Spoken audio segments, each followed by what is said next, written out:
Boa tarde a todos. Meu nome é Jackson Simon Moura, sou cardiologista com especialidade em arritmia clínica. Atualmente atuo na clínica Ritmo, Arritmia e Marca-Passo aqui em Chapecó. E hoje eu vou falar sobre algumas situações em atletas de arritmias, né? Como o tema é muito extenso, acabei escolhendo alguns pontos tópicos para a gente conversar. Bom, anormalidades eletrocardiográficas, como distúrbio de condução e arritmia, são bem frequentes em atletas. É importante a gente diferenciar anormalidades eletrocardiográficas inocentes, que é uma própria adaptação cardiovascular ao exercício físico regular, de outras alterações que seriam expressão de condições patológicas, já que isso vai impactar na elegibilidade, né, para a sua atividade física. Sabemos que raramente se tratam de arritmias fatais. Entretanto, uma morte súbita resultante de um ataque à arritmia ventricular é um evento devastador, particularmente numa população jovem e aparentemente saudável. Então, diferenciando alterações eletrocardiográficas consideradas normais para o atleta, é importante a gente saber que alterações de sobrecarga ventricular direita como esquerda, baseada apenas em critérios de voltagem, distúrbio incompleto pelo ramo direito, padrão de repolarização precoce, elevação do segmento ST, elevação do segmento ST seguido de inversão de onda T de V1 a V4 em atletas negros, ou inversão de V1 a V3 de onda T em atletas abaixo de 16 anos, né? Tanto arritmias como bradicardias sinusais, ectopias atriais ou juncionais, bloqueio AV de primeiro grau e bloqueio de segundo tipo 1, padrão de Wenkman, são anormalidades muito comuns em atletas, e pacientes assintomáticos sem uma cardiopatia estrutural ou morte súbita, história de morte súbita na família, a gente está totalmente apto para liberar esses pacientes sem maiores investigações.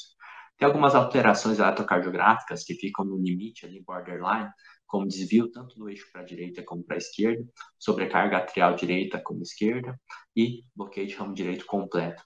Quando tiver duas ou mais dessas alterações, normalmente a gente acaba acostumando a fazer uma avaliação mais pormenorizada.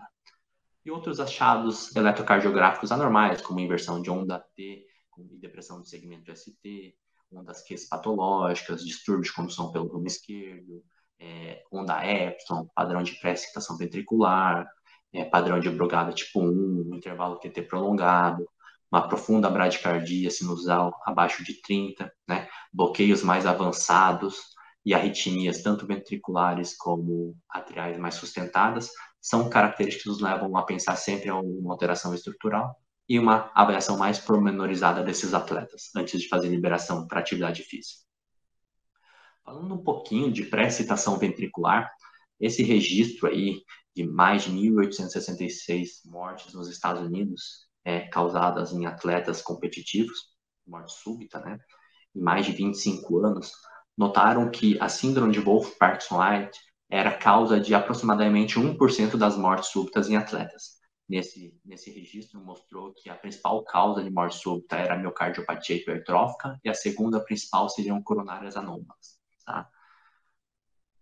Em relação à pré-excitação ventricular, né, o paciente assintomático é sempre um desafio, né? Então, um atleta que venha para fazer uma avaliação para liberação para atividade física, tem um eletro com uma pré-excitação e paciente assintomático, é sempre um desafio, até porque muitos pacientes são jovens e, consequentemente, eles podem ser assintomáticos, mas ainda porque não acabaram tendo tempo para desenvolver sintomas.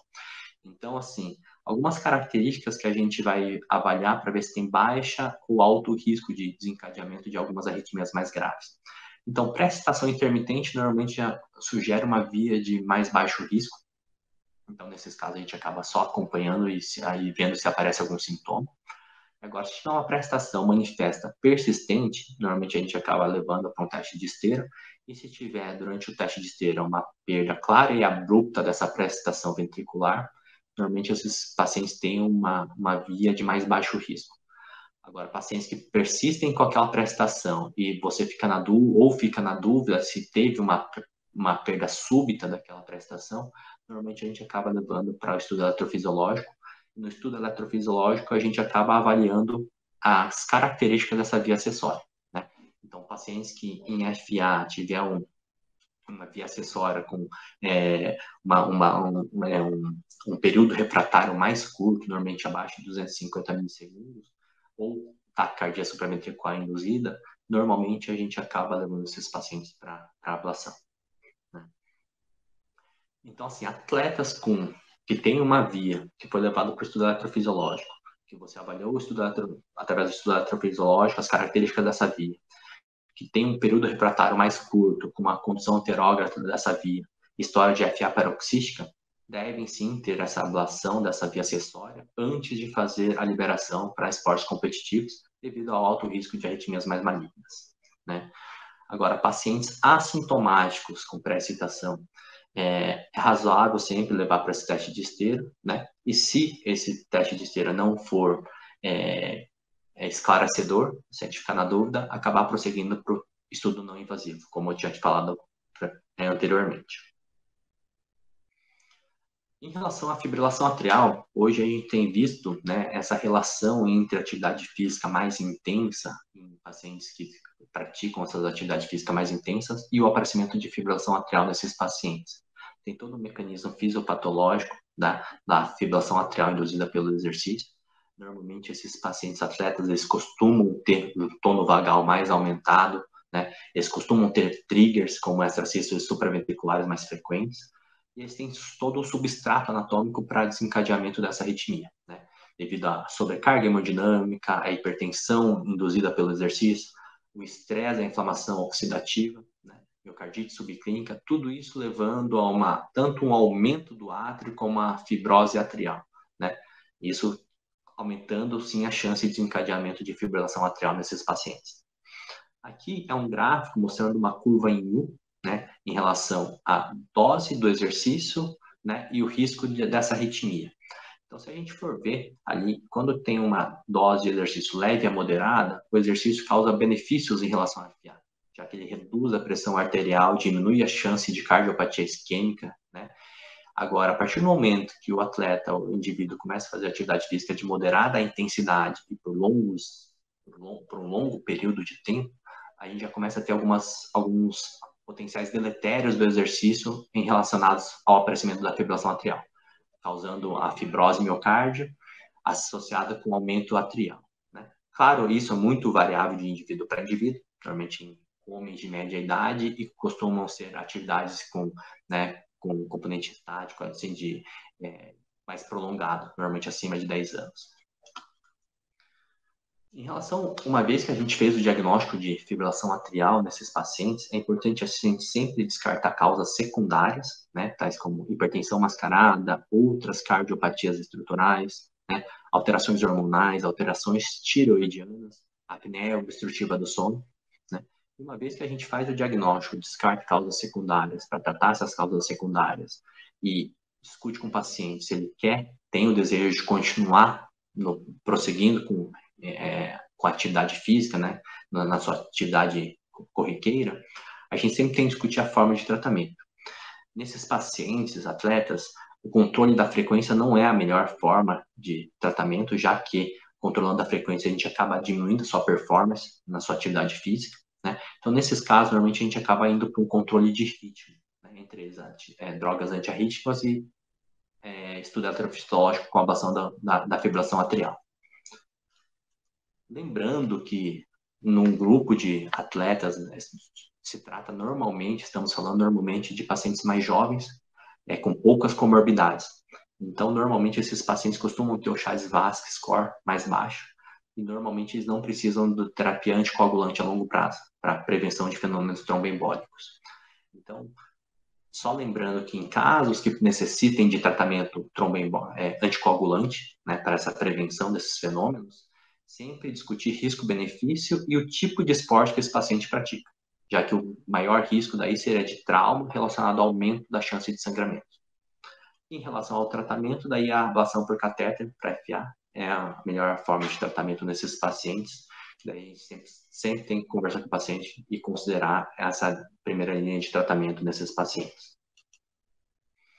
Em relação ao BABT congênito, né, então em atletas assintomáticos, né, sem uma doença cardíaca estrutural, que tem um ritmo de escape juncional aumentado, maior que normalmente 40, né? Que tem um QRS estreito, abaixo de 120, não tem arritmias ventriculares, que durante o exercício ele tem uma reserva cronotrópica, ele consegue acelerar para a atividade física que ele precisa fazer, sem sintomas, nesses pacientes a gente está autorizado a liberar esses pacientes para atividade sem nenhuma restrição.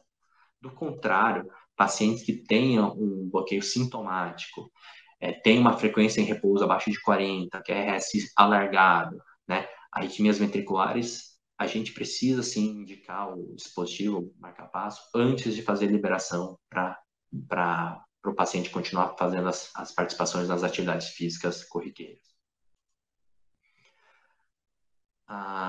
As indicações para implante de dispositivo como marca-passo e CDI é muito semelhante entre atletas e não atletas. Uma vez que foi indicado num atleta, no paciente atleta, um implante de marca-passo, algumas considerações devem ser feitas, né? Para a gente liberar o paciente, né, para continuar fazendo atividade física após o implante de marca-passo, a gente precisa ver alguns fatores. Se o paciente apresenta ou não sintomas, se o paciente tem ou não uma outra cardiopatia estrutural associada, o nível de dependência do paciente com o marca-passo e o risco, claro, de danificar o dispositivo, dependendo do tipo de atividade física realizada. Atletas totalmente dependentes não devem participar de esportes com risco de colisão com dano no dispositivo, né? Por questões óbvias. Atletas não totalmente dependentes e sem uma cardiopatia estrutural podem sim participar de esportes com risco de colisão, caso concordem e aceitem esses riscos. E sempre equipamentos de proteção devem ser utilizados em esporte de contato para evitar dano ao dispositivo. Em relação ao CDI e a segurança em relação aos atletas participarem de esportes em uso desse dispositivo, foi realizado um registro multinacional ali, prospectivo, avaliando mais de 370 atletas com CDI, uma média de idade de 33 anos. As atividades mais comuns eram corrida, basquete e futebol. A média de acompanhamento de 31 meses e o desfecho primário era de morte, ressuscitação cardiopulmonar, injúria relacionada ao choque ou arritmia durante o esporte. Nesse acompanhamento de quase 3 anos, em nenhum dos casos tiveram desfecho primário, apesar de ter tido choques tanto apropriados como inapropriados em 10% desses pacientes, mostrando que muitos atletas com CDI podem participar sim de esportes competitivos e vigorosos, sem dano físico ou ineficácia na terapia do dispositivo, né? Apesar da ocorrência de choques tanto apropriados como inapropriados. Pela classificação de Bethesda, né, esses pacientes com uso do CDI estavam limitados a fazer apenas atividades, apenas esportes classificados como 1A, ou seja, com baixo componente estático e baixo componente dinâmico. Tem toda uma classificação desses esportes. Então, esses pacientes normalmente estavam liberados apenas para fazer boliche, tiro, yoga, né, golfe, apenas atividades com baixa carga dinâmica estática. Então, assim, pacientes, né, que tenham CDI, atletas que não tiveram arritmias graves nos últimos 3 meses, é aceitável, sim, liberá-los, mesmo com CDI, para praticar esses esportes classificados como 1A. Pacientes que queiram participar, né, de esporte com componente estático e dinâmico mais intenso que esses esportes classificados como 1A, terá que ter uma decisão compartilhada entre médico e paciente, né? E após a explicação dos riscos, né, que esse paciente esteja correndo, tanto como terapia apropriada como inapropriada e dano ao dispositivo, fazer a liberação após o consentimento informado do paciente. Lembrando que evitar sempre esportes nos quais a síncope ou o próprio choque do dispositivo podem causar sérios danos ou até mesmo a morte, né? O paciente que vai praticar escalada, surf, ciclismo, mergulho em alto mar, qualquer esporte que a perda transitória, a síncope, mesmo que, né, por poucos segundos, podem causar algum dano muito, muito grave para o paciente. Então, acabando, né, é um tema muito longo, então a avaliação de atleta é sempre um desafio, né, no nosso dia a dia. Avaliar alterações eletrocardiográficas benignas de condições potencialmente patológicas é algo muito importante no nosso dia a dia, já que isso vai influenciar na elegibilidade para a liberação para realização das atividades físicas esportivas. Muito obrigado a todos.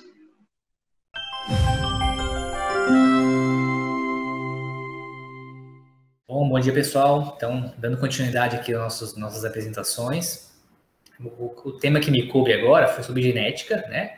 E eu dei uma ênfase em testes genéticos na cardiologia. Como aplicar esses testes genéticos? Como é que a gente faz no dia a dia para a gente poder aplicar esses testes e qual a utilidade deles na nossa prática, né?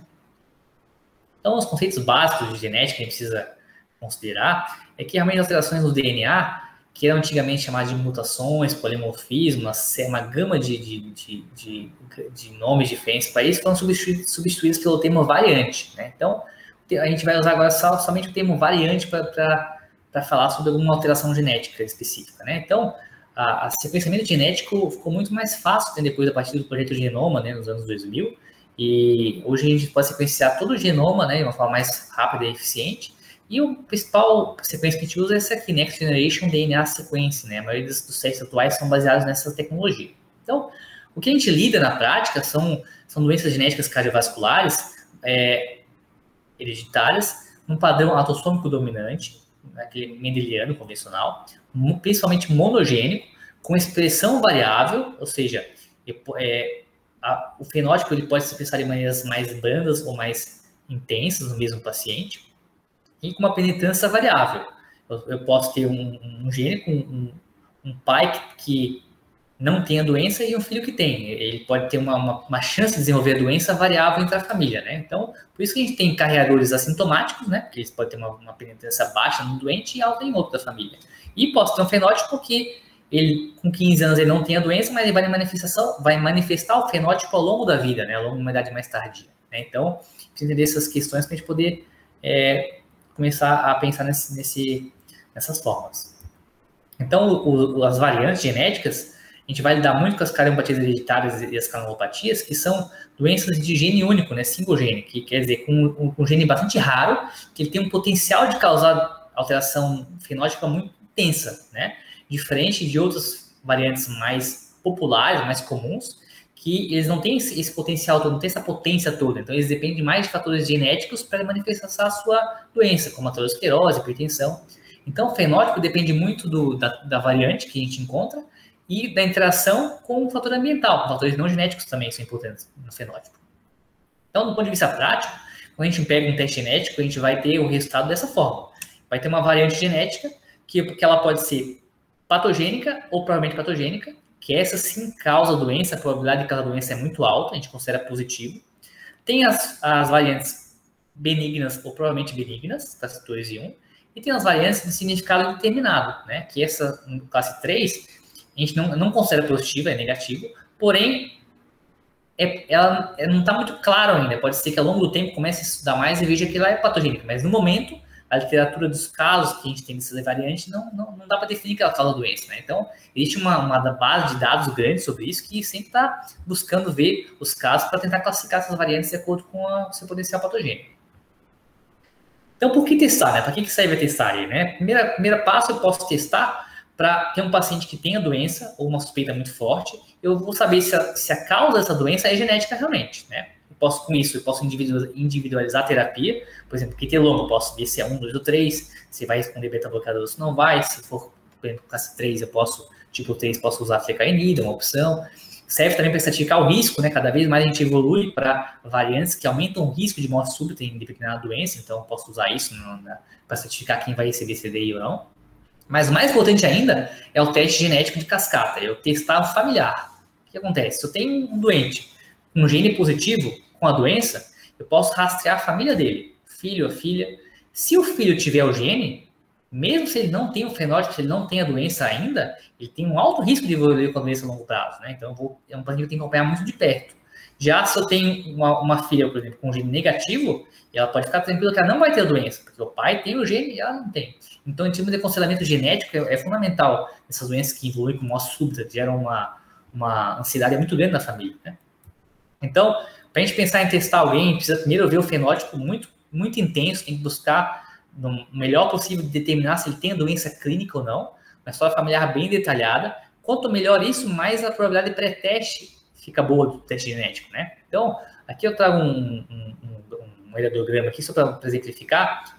Nesse caso, um paciente afetado, né, em teste escuro, que foi o caso do índice, se descobriu a partir dele a doença, fez o teste genético positivo, foi visto depois que o pai dele tem a doença, um irmão também, filho do irmão também, a filha dele também tem a doença, e foi testado a família, o filho não tem a doença, tá claro, mas ele tem o gene positivo, então esse paciente vai ter que acompanhar muito de perto.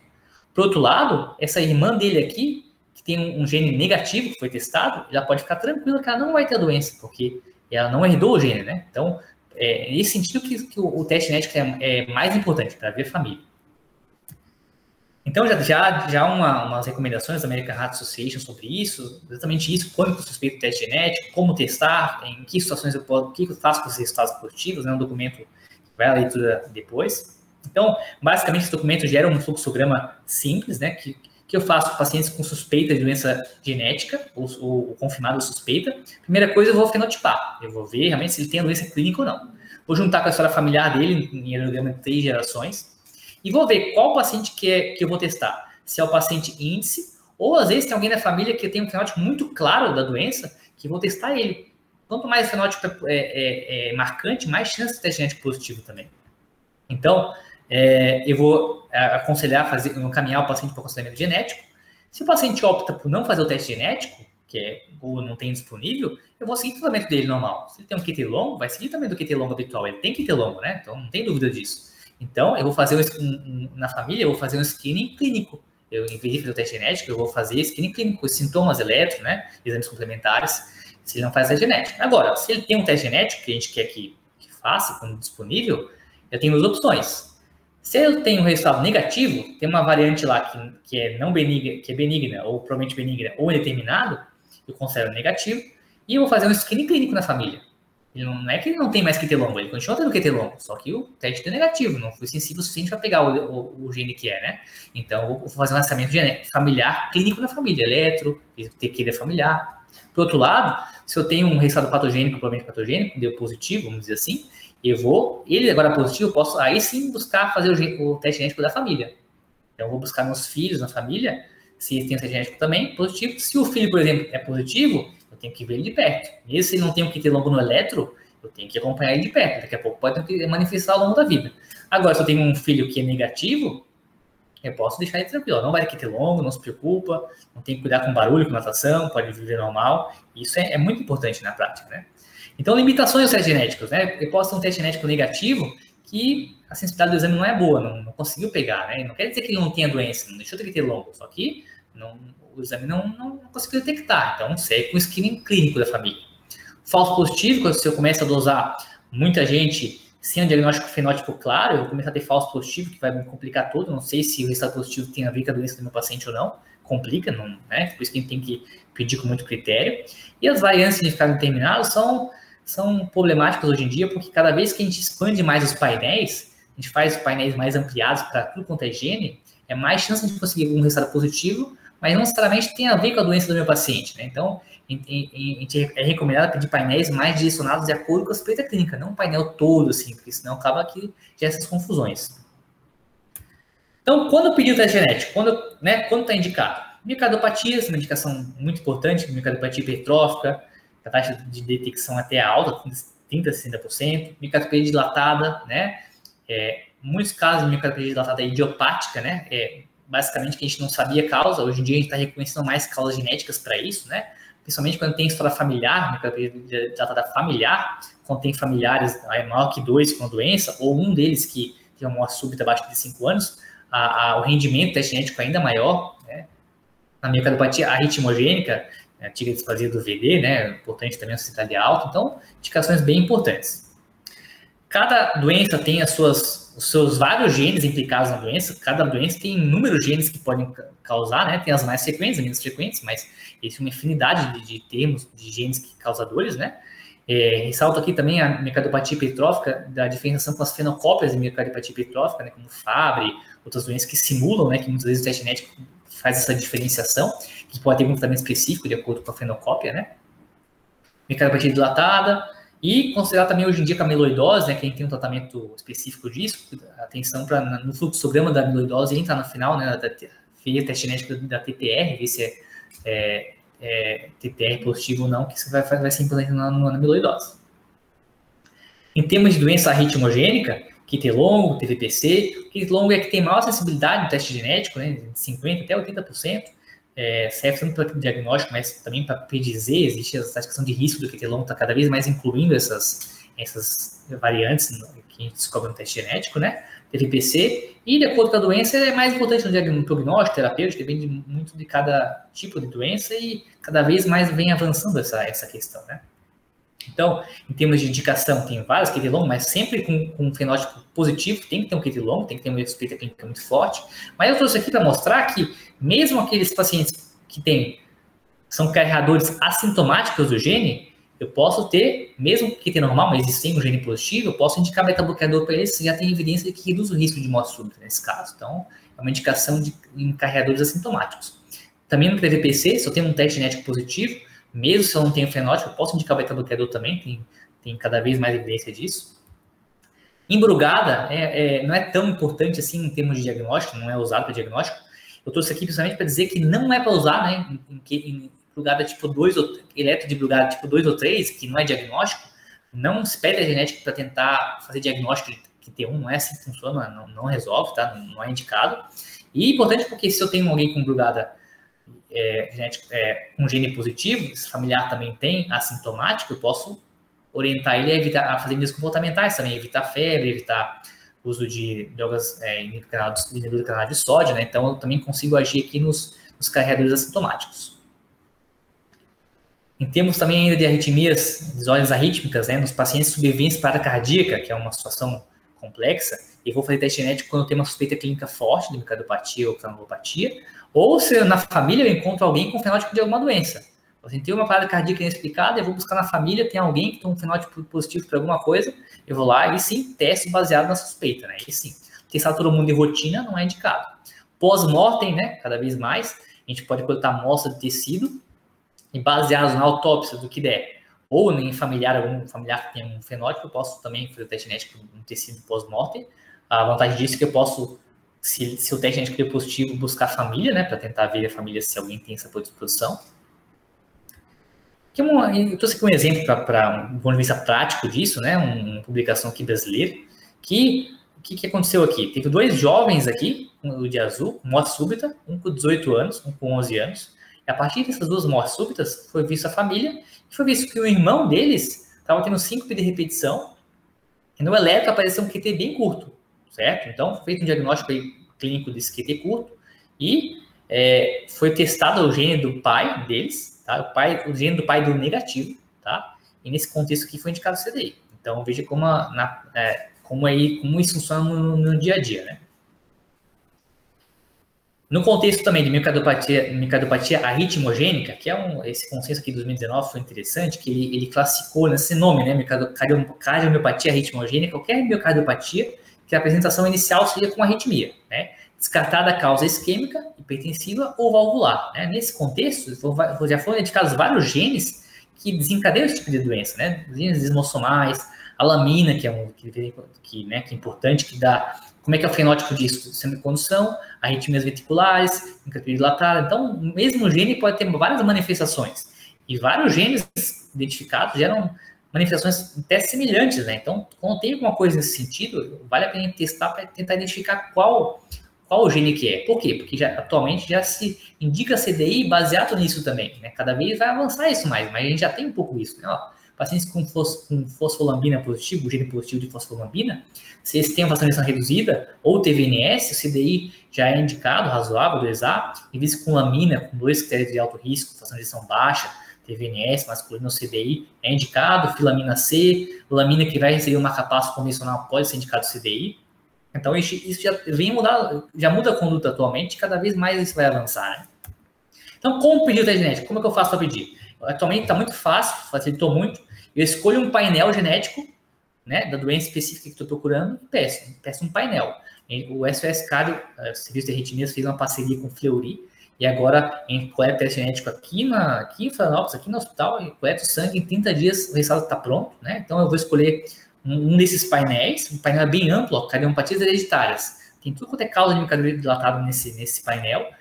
QT longo 13 genes. Então tá muito fácil de pedir atualmente. Passa lá, painel alimentar batido dilatada. Já vem tudo que é importante nesse sentido. Mas sempre baseado na suspeita clínica. Não dá para fazer genética de tudo sem saber, assim, aleatoriamente, que não tem eficácia isso, né? Então, um casozinho só para finalizar, no caso do nosso paciente aqui do ambulatório, MBGL, masculino, 48 anos, piloto de avião, sem história familiar de hemorragia súbita, tem uma irmã com fibrilação atrial aos 45 anos. Ele veio já com uma ablação de FA paroxística prévia em Minas Gerais. Houve uma recorrência de FA persistente em 2018, foi feita uma reablação das veias pulmonares, estavam reconectadas, mas foi vista uma cicatriz anterior bem extensa no lado esquerdo. Então, foi feita uma ablação guiada pelo eletrograma dessa cicatriz, mas o resultado era um ato muito doente, né? Ele evoluiu bem depois da ablação, assintomático, com badicardia sinusal, bem brade, sempre com ritmo juncional, PR longo, 400 milissegundos, QRS estreito, PDAS, e um ritmo assim de possível silêncio atrial, não dá para ver muito bem a onda P, né? Eco normal, função preservada, volume normal, AVE normal no começo, Holter com frequência mais de 56, tinha essa ventricular polimórfica, 2%, tinha umas TVNS polimórficas curtas, né, que chamou atenção, esse esforço com conturismo preservado, assintomático, ainda normal. Em 2019 ele voltou assintomático ainda, agora sim com FA de baixa resposta, pressão normal, mas chamou atenção que na ressonância houve um realce tardio mesocárdico anterior extenso, um grau de fibrose extensa, né, não isquêmico. Um VE começou a dilatar um pouquinho, VE 59, sem hipertrofia do VE, com fração de 45%, caiu um pouquinho na ressonância, com Chagas negativo. Então, se a gente pudesse selecionar lá no congresso, assim, né, qual a conduta que sugerida, né? Observação clínica, medicamentoso, mais marcapasso, medicamentoso mais teste genético, o que eu faço com ele, né? Então, a gente optou aqui por fazer um teste genético e veio positivo. Como é que veio o resultado positivo? Vem aqui gene, lamina, LMNA, com a variante aqui e tal, não dá nem para ler o nome, né? Um palavrão aqui. Mais importante é que é patogênica, né? Então, associado ao desenvolvimento de morte súbita, então de condição grave.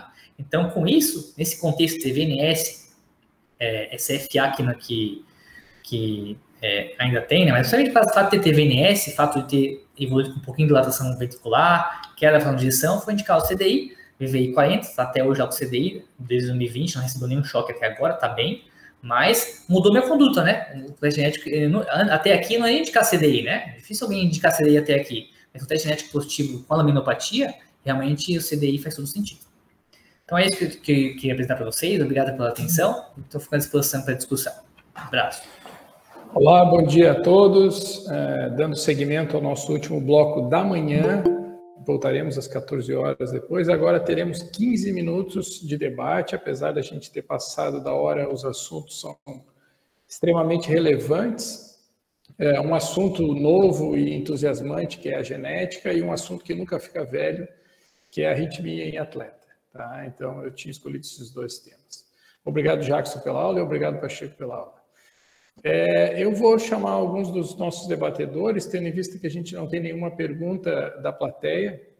Hoje nós temos aqui o Clóvis, o Fernando, o Gustavo, o Arri e a Renata, para proferir algumas perguntas.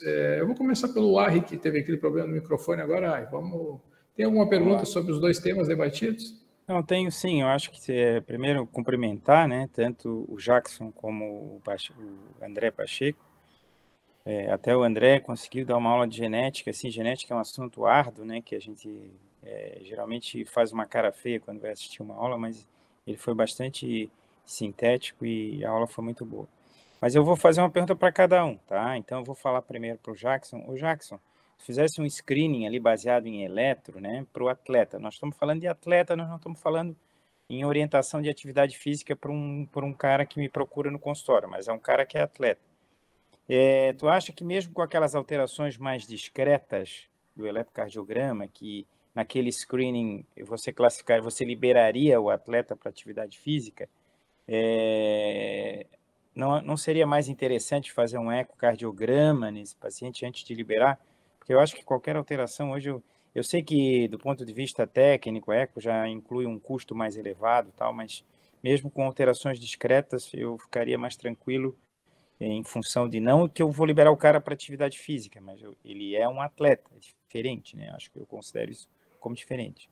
E a segunda pergunta, agora para o André, focado nesse caso clínico que ele mostrou ali, me perdoe se pulou alguma coisa ali que eu não vi, mas era um paciente de 48 anos, com uma fração de ejeção de 46, só com taquicardia ventricular não sustentada, assintomático, e parece que a decisão do CDI foi por causa do teste genético que levanta a questão de ser um tipo de miocardiopatia dilatada com risco de morte súbita. Toda miocardiopatia dilatada tem risco de morte súbita, né? Mas com fração de ejeção de 46 assintomático, fazer prevenção primária, isso aí tem alguma diretriz que aceitaria a gente indicar esse CDI nessa situação de um paciente em prevenção primária, só com TVNS, com fração de ejeção de 46? Pronto, são as minhas perguntas. Ótimas. Acho que o Jackson começa sobre a alteração mínima no eletro. Bom dia, Rei. Respondendo sua questão, né? Isso aí, claro, isso a gente está falando, na verdade, em termos populacionais, né? Se a gente for pegar até a diretriz americana, assim, na verdade, até eletro, anamnese e exame físico, assim, né? Para você fazer uma liberação. Mas, assim, a suspeita clínica, na verdade, é baseado em anamnese e exame físico e um eletro de 2 derivações, teoricamente você já poderia fazer uma liberação, mesmo sendo, né, atleta em si. Um eletro totalmente normal, exame físico, anamnese. Claro que, às vezes, individualizando cada caso, né, às vezes você vê um eletro ali que normalmente diferenciar, na verdade, o coração de atleta, as próprias alterações, né, do coração de atleta para uma alteração mais sutil de por exemplo, um padrão de sobrecarga, que você fica naquela dúvida se pode ser, né, um padrão de sobrecarga ventricular só relacionado ao coração de atleta, ou se não, pode ser alguma outra cardiopatia associada, daí sim você acaba fazendo alguma investigação mais pormenorizada, né? Então, se for pensar em termos populacionais, se você for fazer ecocardiograma para todo mundo que você vai fazer, né, uma atividade física mais intensa, a princípio, eu acho que em termos populacionais não entraria. Você estaria liberado só com o eletro a liberar para fazer para fazer a liberação para atividade física. Ok, obrigado, Jackson. E o Pacheco está aí para responder. Então, doutor Arlen, acho que foi uma ótima pergunta, viu, Arlen? Porque isso aí é o que a gente quer explicar, né? Discutir, né? A vantagem do teste genético nesse contexto de miocardopatia é esse: eu conseguir estratificar um paciente que não tem indicação de CDI, pressão primária, e, de acordo com o risco aumentado dele, talvez indicar, né? Então, nesse caso específico das laminopatias, quando a gente pesquisa pacientes com laminopatia em cortes longas, a gente vê que o risco de morte súbita é enorme, é muito maior do que a miocardopatia dilatada idiopática ou de outra causa não genética diferente, né? Então, o gráfico é muito claro, o gráfico de morte é absurdo, assim, em 5 anos morre mais de 50%. Então, nessa diretriz que eu mostrei na aula de 2019, de miocardopatias arritmogênicas, já fala isso. Se eu tenho TVNS, sexo masculino, um paciente com uma laminopatia, já está indicado CDI num grau de recomendação 2A. Então, cada vez mais você vai se avançar nisso, de acordo com o tipo de alteração genética que eu vejo nas coisas que morrem mais cedo, mesmo quando não tem indicação, né, habitualmente, eu vou colocar CDI porque o risco é muito alto, né? Além que a diretriz também cita filamina C, fosfolambina, né, alguns desses tipos também. Então, é aí que está o pulo do gato, conseguir ver, identificar esses pacientes e evitar uma súbita neles, né? Beleza, obrigado, Pacheco. Posso comentar só um negócio em relação à pergunta do Arlen? Claro. Às vezes, você tem o diagnóstico, um paciente com BAV, por exemplo, um jovem, e você tem o diagnóstico genético de laminopatia e ele tem indicação de marca-passo, mesmo com a fração de ejeção normal, e eventualmente até sem o registro de TVNS, pelo risco que o Pacheco destacou agora, a gente acaba botando um desfibrilador no doente, porque ele ia precisar de um dispositivo, e a gente ia ter que colocar um marca-passo de qualquer maneira. Então, acaba colocando o desfibrilador, porque quando a gente coloca só o marca-passo, em alguns anos, esse paciente acaba precisando de um desfibrilador. Quer dizer, a laminopatia, a estratificação da laminopatia, ela é completamente diferente. É como o Pacheco falou, é nesse momento, então, que eu tenho aquele doente com insuficiência cardíaca, fibrilação atrial jovem, com uma frequência cardíaca muito baixa em BAV precoce, o diagnóstico genético de laminopatia muda completamente a conduta naquele caso. Essa é a beleza da nova ferramenta aí, né? Dando seguimento, eu não sei se a doutora Renata está aí, mas se ela quiser fazer alguma pergunta aos apresentadores. Sim. Bom dia, então, para a equipe, para os colegas. Excelente simpósio até esse momento, tudo indo muito bem. A minha pergunta vai ser, na verdade, são duas perguntas, para o Dr. Jackson e para o André Pacheco.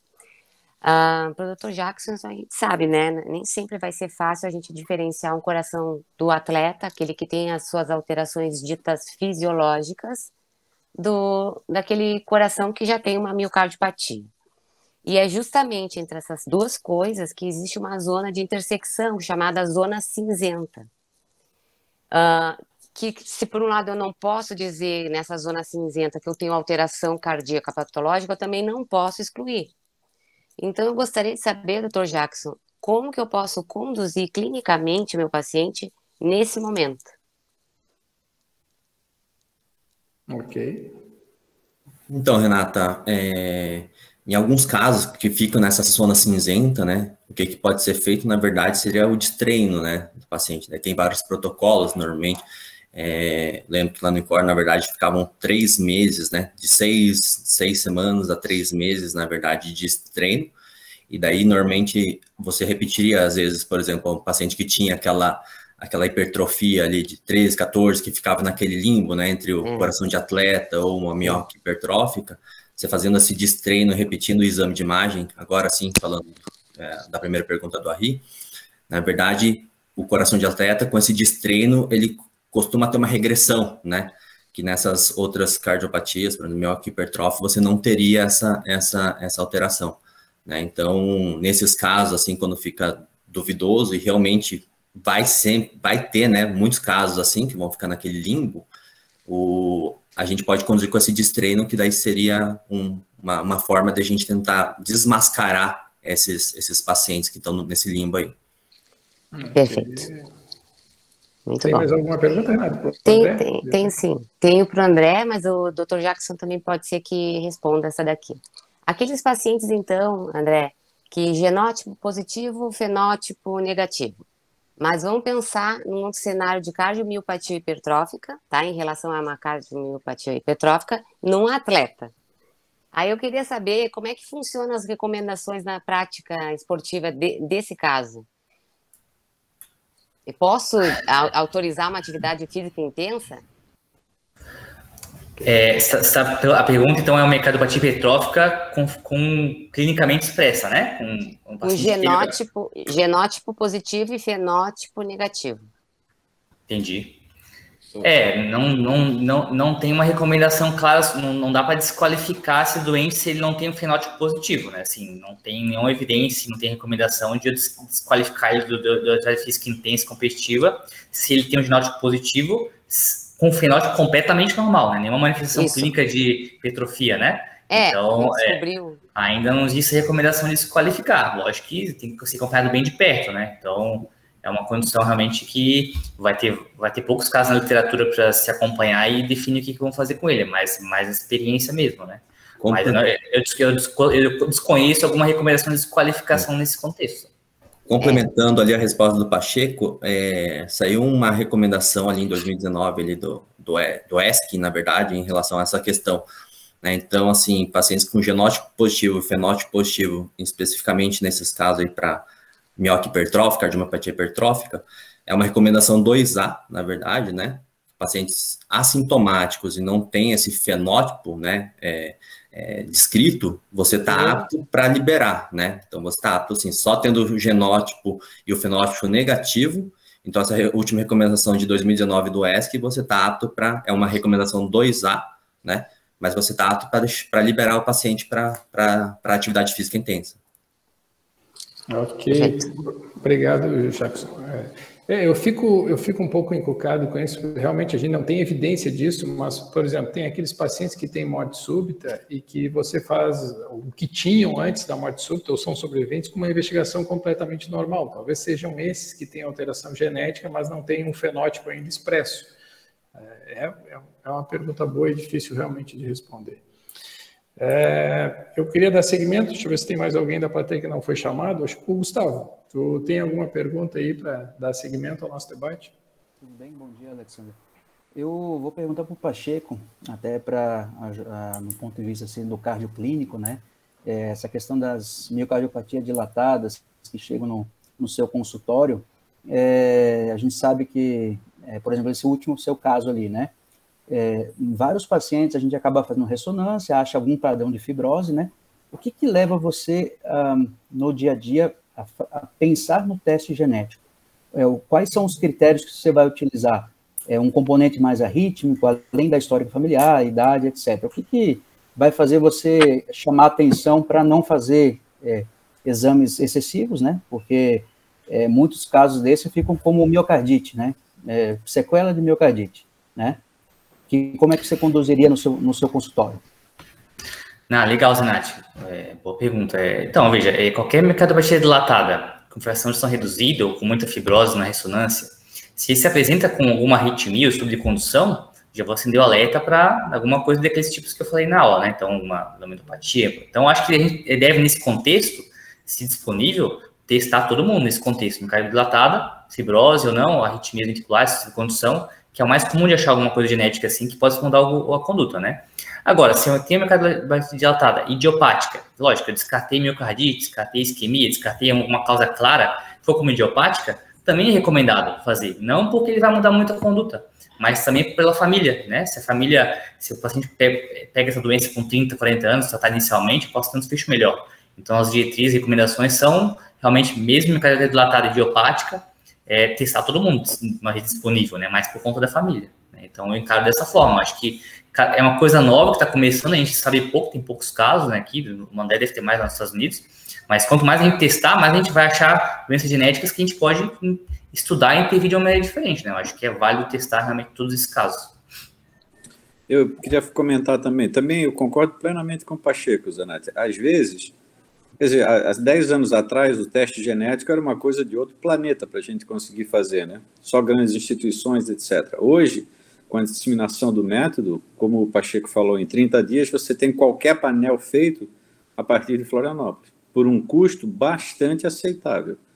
Então, acho que a gente tem que, na verdade, até para aprender a utilizar esses dados, começar a usar mais. Não se justifica um doente com a miocardiopatia dilatada não ter um sequenciamento genético, porque, eventualmente, a informação que vai advir desse teste pode mudar a conduta do doente, como foi naquele caso que o Pacheco apresentou.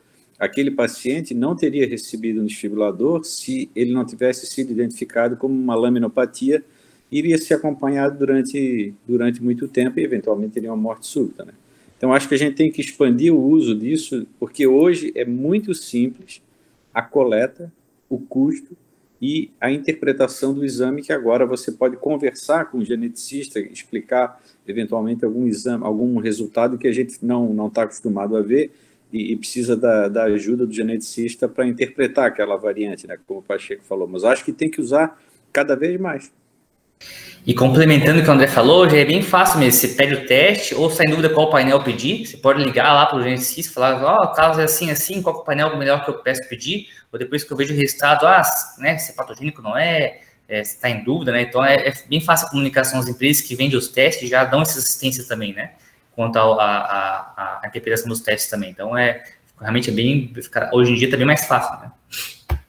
Ok. A gente está com o prazo um pouquinho passado, mas eu queria ainda chamar o Fernando, se ele ainda estiver aí, para fazer alguma pergunta. Obrigado, Alexandre. Na verdade, o Arli roubou minha pergunta e o André Dapple e o André Pacheco responderam. Eu fiquei super interessado na história da miocardiopatía dilatada e da laminopatia. E assim, só uma rápida pergunta para os dois até. Mas antes, parabenizar o Jackson aí, um prazer, a aula brilhante, apesar do assunto antigo, trouxe um monte de coisa que eu aprendi um monte aqui, um monte de atualização. Mas, Andrés, a sensação de vocês é que a gente está onde? Em relação aos consensos, o que vocês esperam nos próximos anos, assim, nos próximos 5 anos, na prática, assim? O quanto que isso vai entrar na prática em relação especificamente às laminopatias e miocardiopatía dilatada, por exemplo? Vocês têm na cabeça um número, assim, eu acho que tem um monte de doente que ainda que ainda está solto disso e que possivelmente vai se beneficiar? Porque eu acho que a gente está falando de uma coisa que está sendo agregada que, de fato, vai mudar a prática clínica, muitas vezes, e as decisões, e com isso beneficiar paciente. Eu fiquei com essa sensação na excelente aula do Pacheco aí e nos comentários de vocês. Fala aí, doutor André. Então, Fernando, aqui a gente tem um ambulatório de genética cardíaca. Então, o fluxo acabou se invertendo, né? Então, hoje, quando eu tenho um paciente com uma bradicardia e uma tomografia com cicatriz, eu peço sequenciamento genético para ver se eu consigo identificar dentro daquele enorme grupo de pacientes com essa condição, se ele pertence a algum subgrupo que merece uma consideração terapêutica diferente. É a mesma coisa na essência, na miocardiopatia dilatada. Existem na miocardiopatia hipertrófica, assim por diante. No QT longo, existem algumas variações genéticas que aumentam o risco do paciente e que acabam facilitando o manuseio do doente. Então, acho que vai haver uma inversão no sentido de não fazer painéis amplos para tudo, mas identificar o fenótipo e aprender quais são as variações genéticas daquele fenótipo que merecem uma condição clínica diferente. Eu acho que vai crescer muito. Dentro isso vai ser incorporado na prática clínica como se fosse um ecocardiograma, como se fosse um eletrocardiograma, desde que a gente consiga identificar subgrupos cujo risco, uma vez eles tenham sido identificados, vão necessitar de uma abordagem completamente diferente, como existe, por exemplo, no caso da laminopatia, como o Pacheco citou bem. Mas eu acho que isso só vai crescer. E dentro do nosso grupo, é justamente o Pacheco que está liderando essa iniciativa de fazer toda a parte da cardiologia genética, né? Inclusive, a gente discutiu um artigo um tempo atrás sobre a ablação de taquicardia ventricular, de acordo com alguns genes que têm uma resposta melhor ou não, então isso cada vez mais incorporado em vários cenários, né? Assim como a gente faz na oncologia. Na oncologia, hoje em dia, tem muito isso, né? De acordo com o teste genético, faz uma quimioterapia, faz outra, eu acho que vai acabar caminhando nesse sentido. Beleza. Eu concordo com vocês. Eu acho que a genética veio para ficar e para mudar. Vai fazer parte do nosso arsenal diagnóstico e de estratificação de risco.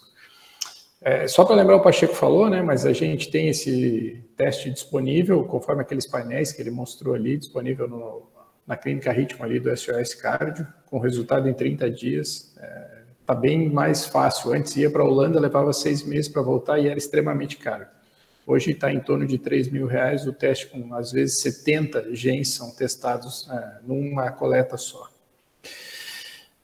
Eu vou ter que encerrar devido ao horário. Eu queria parabenizar todos os palestrantes da manhã e agradecer aos nossos debatedores e principalmente ao quem ficou ao vivo aí no YouTube nas apresentações.